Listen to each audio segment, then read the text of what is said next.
Hey everyone, welcome to another video. Today we're going to talk about issue number 2 of Mystique from the Ashes, written by Declan Shalvey. But before we dive into the story, I want to ask you a favor. If you enjoyed this video, please leave a like and a comment to help the channel grow.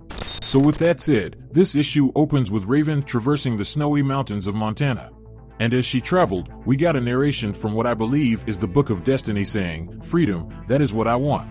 My beloved Mystique will do anything for me. Climb every mountain," as the song goes, but more was required to set me free. She needs more ammunition for her fight. That means more information.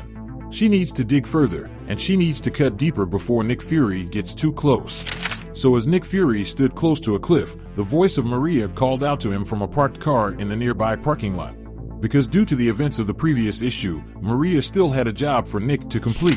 During their conversation, we learn that Nick survived Mystique's assassination attempt by using a battle suit that momentarily enhanced his physical capability just in time to save him from getting blown up. Now, the reason he had the suit was that he held onto it after the old S.H.I.E.L.D. organization fell apart and its tech was being questioned by everyone. Now this revelation pissed Maria off, because as the new head of S.H.I.E.L.D., she has been having meetings asking about that very same $1 million piece of technology that hasn't been able to be accounted for. In fact, Maria then went on to say, the new S.H.I.E.L.D. has whole teams assigned to track down all their old tech, and now she realizes that he had been sitting on this suit the entire time. So with that out there, Maria then went on to ask what the hell he think he is doing, to which Nick replied by saying his job. Because as we all know, Nick is at his best in the field, not trapped behind a desk, so as far as he is concerned, this battle suit is his office. And following that, Nick then went on to request to be taken off his leash, because Raven is out there and she's extremely dangerous.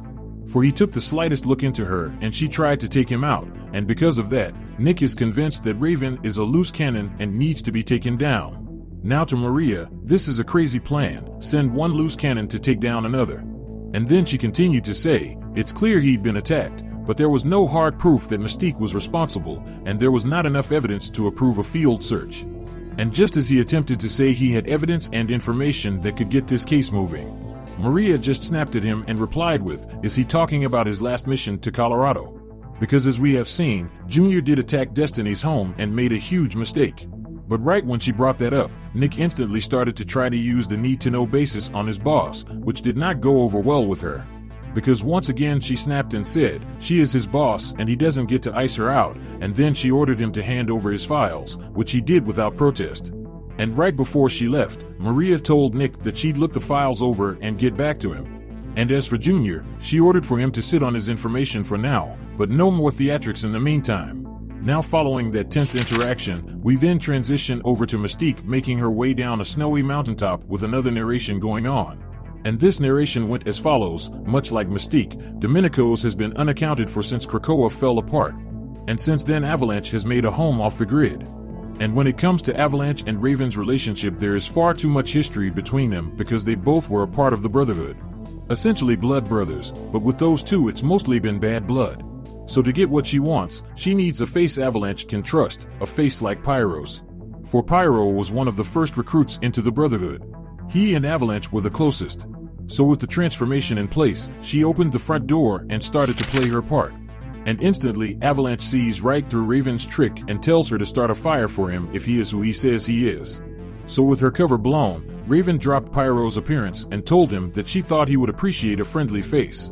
And then Raven told Avalanche that she expected a cold shoulder, but this was a bit much considering they were close once. So with that said, Avalanche shot back and said how close was we really. He joined the Brotherhood of Evil Mutants when she approached him. And for a time, he was happy and he was excited to be a part of a team. But quickly Avalanche noticed that Raven was warm to others, but not to one person in particular. So if not for Pyro, Avalanche doesn't think he could have stuck it out as long as he did. And it wasn't because he didn't believe in what they were doing, he just never felt like Raven actually wanted him to be with the rest of the team. And then he went on to say, he guessed he was lucky she kept him at arm's length, for after all look what happened to those who got too close to Raven anyway, especially family. Following that, Raven went on to say, there is a difference between those who are close to her and those who crossed her. Now with that distinction made, Avalanche told Raven to tell him what she wants so he could return to being alone. And just as Raven said that she was looking for something, he instantly cut her off and said, figures, he knew who she was looking for, and no, he wasn't going to help her find her. Then Raven went on to say, Abigail Benson, Avalanche met her on his first Freedom Force mission, and she knows he stayed in contact with her afterward in her capacity as the liaison of Human Mutant Affairs. And then said, now she has information suggesting she was a mole. Now this pissed Avalanche off, because he told her to be quiet because he don't believe a word she said, for when she is sincere she is still lying, and at this point, he isn't even sure she knows the difference. And right when Raven opened her mouth again, Avalanche, knowing exactly who Raven is, told her, don't you dare try to empathize with him, because everything she says and touches, she finds a way to weaponize it. So with the gentle way going nowhere, Raven decided to switch up her approach and went the tougher route. And said, typical, she should have known, why would Avalanche ever sacrifice anything? He was never that dedicated to the cause. Now this caused Avalanche to lose it, because he shouted that he did everything for the cause and gave it all he had. And all Raven did was twist it all and turn the people into poison. So with anger in his heart, he stated that he wouldn't let her do it again, not this time. And he won't listen to a word she'd say because truly he never trusted her. And at that moment Avalanche unleashed his power and brought the full force of his surroundings crashing down. So as the snow came crunching down upon the home with both of them in it, the house was completely destroyed within moments. And right when everything settled down, Avalanche used his power once again to remove the snow from on top of himself with full intentions of Raven being no more. But unlucky for Avalanche, Raven wasn't done just yet, for she became Blob and used his mass to absorb the impact, and then burst her way free, and rushed straight into battle. And during their showdown, Avalanche brought up how every life she touches she trampled on, and at that moment she shifted into her son, Nightcrawler, and did a new burst of energy and replied by saying, Avalanche was and is nothing without her. And in a display of acrobatics, Raven moved and dodged all Avalanche's attacks and at the last minute, shifted into Wolverine in midair and delivered a thunderous combo straight to the face of Avalanche and sent him crashing onto the ground. And once the battle was over, Avalanche lay defeated in the snow and asked Raven did she ever believed in the cause and what the Brotherhood stood for. Now to this question, Raven just simply answered by saying she always believed in the cause because the cause was whatever suited her in the moment. And following that statement, Avalanche went on to say that Abigail Benson was his contact that was assigned to Destiny. And back in the day, they were having an affair back when he was in the Freedom Force. But they kept it quiet so she could keep her job.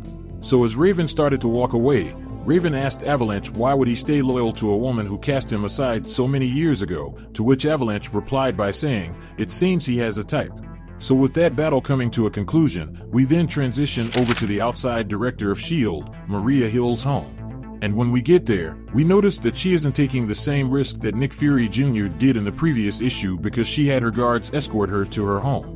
And once she got in, she was met by Senior, and almost instantly he told her that they needed to discuss this Mystique situation because Junior is onto something. And after a brief conversation, Maria agreed to give Junior some rope, but she feared that this extra leeway may cause more harm than good. Now following that, we then jump over to the Washington, D.C. National Holocaust Memorial Museum. And when we get there we see Raven walk up behind Abigail right when she walked out. And almost instantly she knew what was up, and asked Raven what exactly did she want from her. To which Raven responded by saying anonymity and then ordered her to keep walking. And as they walked, Raven asked if she thought she was safe, to which Abigail replied by saying all she did was keep in contact with Dom. But that was when Raven corrected her by saying, yeah right, you have been keeping in contact with Avalanche to keep tabs on Destiny over the years. So with that said, Raven asked Abigail where exactly was Destiny, to which she replied by saying she had no idea, but there were rumors that she may be dead, killed by some kind of operation a few days ago. Now this was something Raven refused to believe, but that was when Abigail continued to say she didn't care what Raven thought because she was more worried about what Raven would do if she got her hands on Protoss. But before Abigail could finish her sentence, Raven shot her in the back, killing her right there on the spot. Now following Raven's target getting taken out, we then transition over to a port in Baltimore. And when we got there, Maria approached Junior and told him that she was willing to let him do his work, just as long as he gave her his source, to which Junior replied by saying right this way as he led her into a shipping container. Now in this container was a fully functioning office with a certain someone in there. Someone we thought died last issue. Someone named Destiny. And with that said, this issue of Mystique comes to an end. But anyway, down in the comment section below let me know your thoughts about this issue and what predictions you could have moving forward.